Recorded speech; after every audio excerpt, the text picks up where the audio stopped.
Well, welcome back everyone. Last time we lost everyone, or at least so we thought, after learning that taboo is really the main threat after all.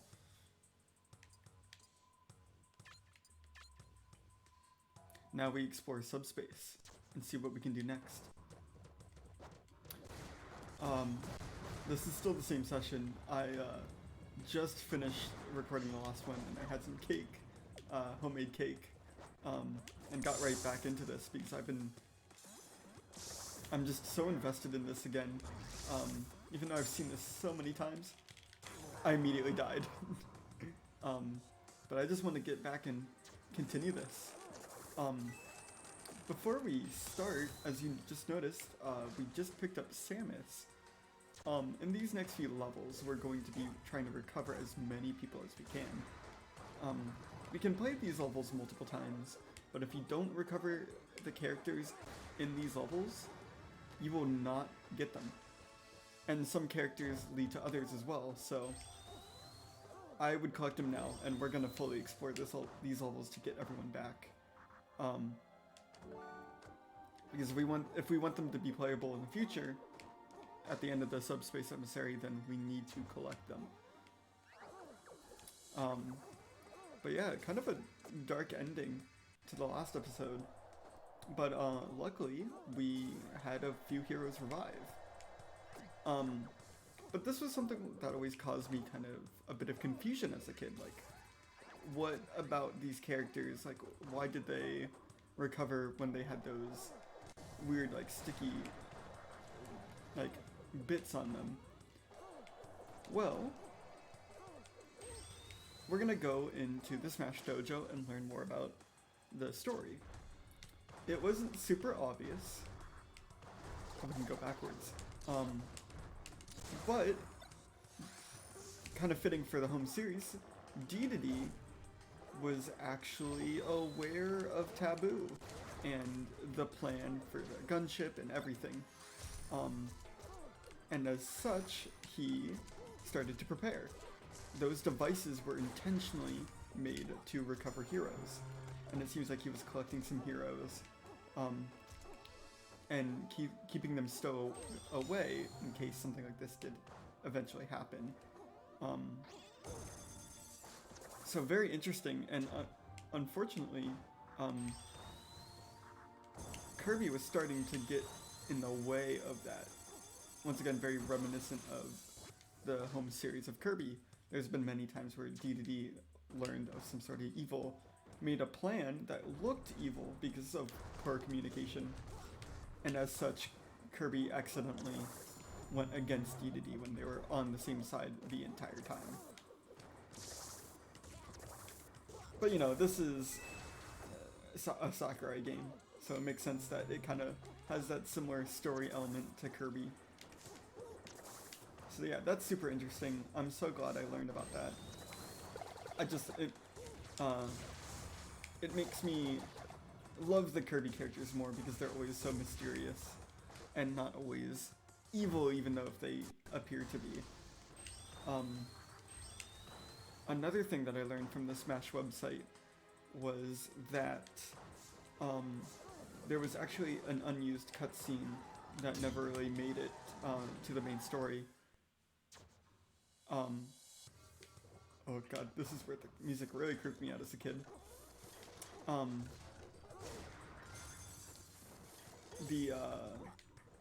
There's an unused cutscene where Meta Knight and Dedede like lost control of the halberd, explaining why Meta Knight never had it in the first place, starting the adventure. But it never went, never got used.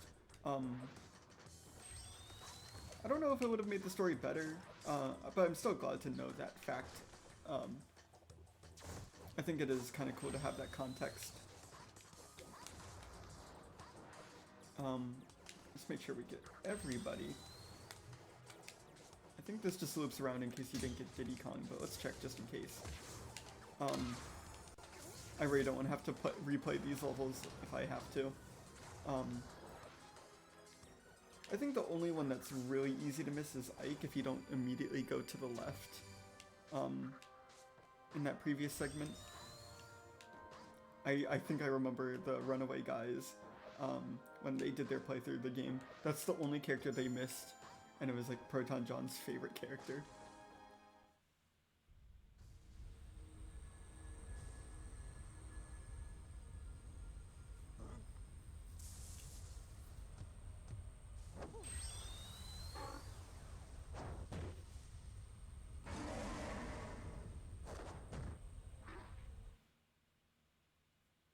Yeah, and Bowser and Dedede still have that rivalry from before. Because Bowser kidnapped one of the heroes that he was trying to save. I love this stage, by the way. I'm so sad it's not playable in the main game. I'm sure someone's modded it, though. Like, into the game in like a Project M situation.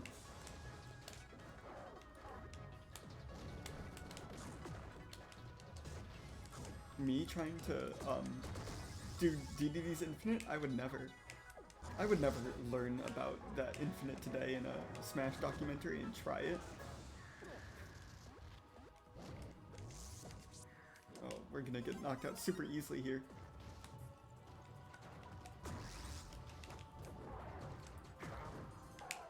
Kinda missed the Waddle Dee toss. I think it was a fun move. Like, I know the Gordos are pretty interesting of a move, like they added enough to make it where each throw can do something different. But also I kinda like how the Waddle Dees can waddle? They can they can waddle around and tackle enemies much after you threw them.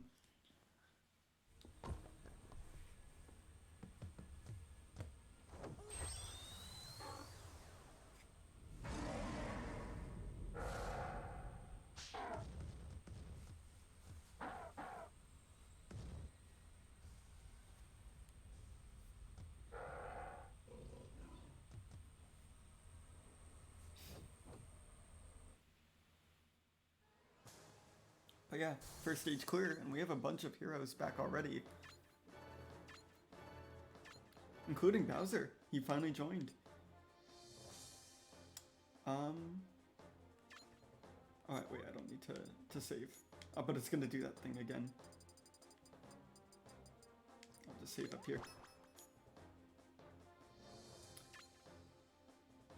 Let's go to the next one.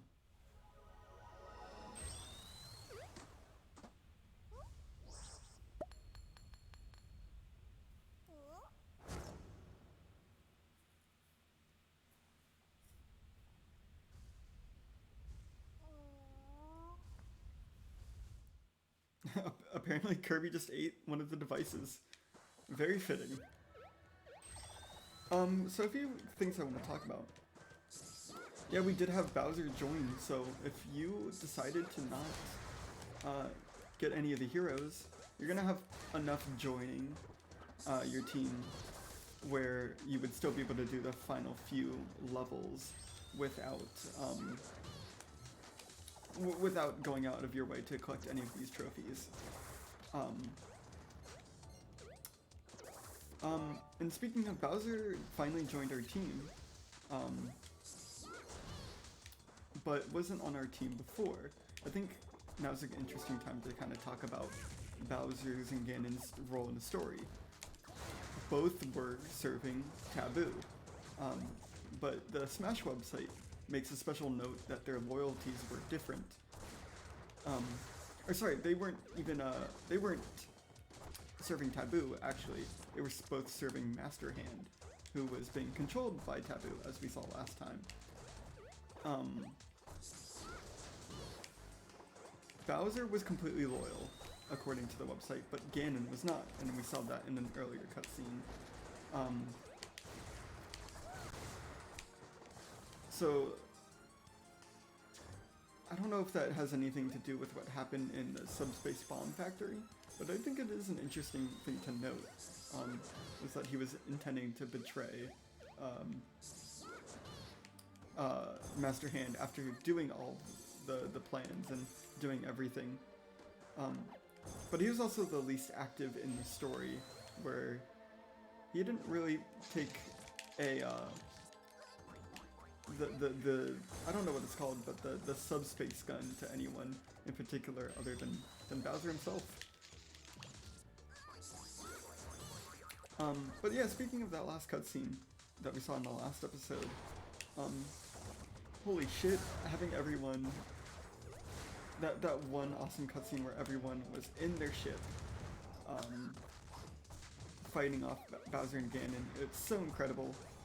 I love that, you get to see a bunch of different ships throughout, throughout the franchises. Like, you had Olimar's ship, you had Captain Falcon's Blue Falcon, you had Samus's gunship, and I think that would have been Falco's R-Wing, because it's the only one that did not get shot down.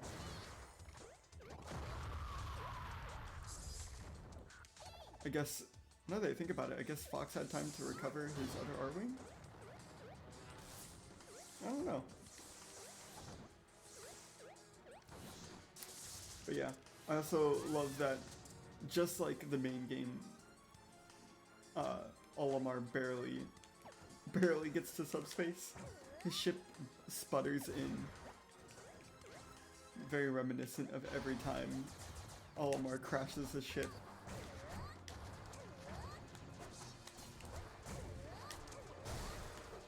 Let's get that tomato.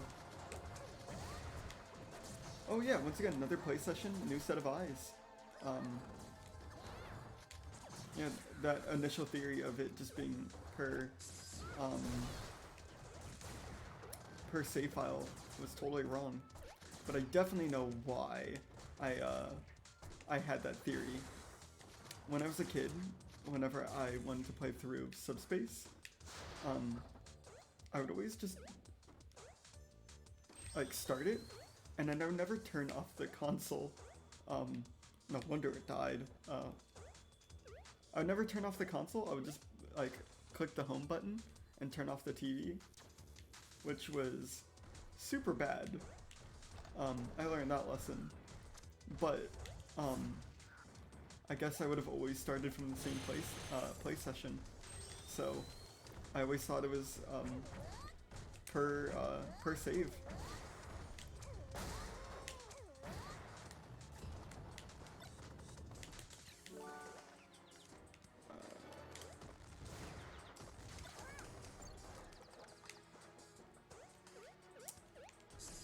I'm trying to think if we've missed anyone. It doesn't seem like it. I'll make sure to double check. I have those edits at the end of each episode that shows everyone we've collected. And from there I can definitely monitor who's not there, because I know exactly what heroes we're not supposed to have by the end of... Okay, that was incredible. I know all the characters in Brawl that we will not have by the end of these series of levels. Because spoiler, some characters were added too late into development to be added into the story. So here's a good example. It's well known that Jigglypuff, even though being a Smash 64 veteran, was likely going to get cut in Brawl, and so she is not in Subspace because she was added kind of last second, which is super interesting. So sorry Jigglypuff fans, there won't be any like memorable moments with Jigglypuff in the main story. She will not be there. Which is a little sad. I think whenever I think of new characters coming to Smash, I always think about how awesome it would be for them to be in Subspace. But I think I just have to live with the fact that it won't happen again. You know, World of Light, I appreciate it what it did. But, you know, it's okay that Subspace won't happen again with all the new characters. I'm just glad it ever happened in the first place. Oh, and hey, Wario. He hasn't been playable in the story so far.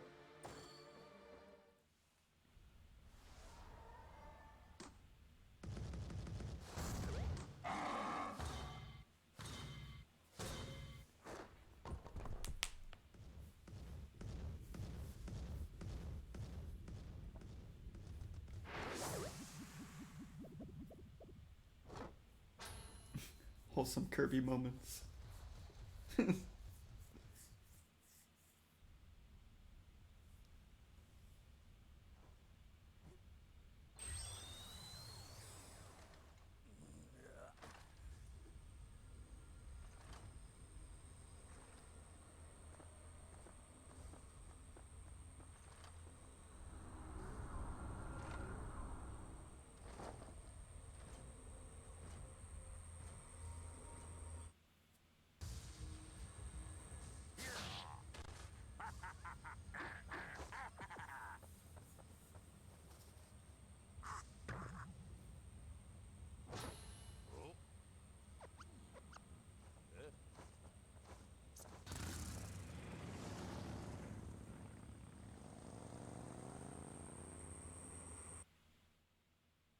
There we go. Those last two cutscenes that just played, both optional. They are missable. The Wario cutscene will only happen if you collect Wario, and Ganon is in fact locked by getting both Zelda and Link. So if you don't recover them both, you will not get Ganon and you will not get that cutscene. Which I love that cutscene, especially knowing, seeing that Zelda trailer that just came out with the Ganon reveal. It's so cool to kind of see them working together because there's genuinely a bigger threat. But with that, this has been a very short episode, but we're gonna call it because, not to spoil too much, but that looks like the Coliseum up there. And it is. We're about to head to the Great Maze, which is that little ball formed around Taboo that we saw last time. And that is in fact the last episode. Or not the last episode, the last level.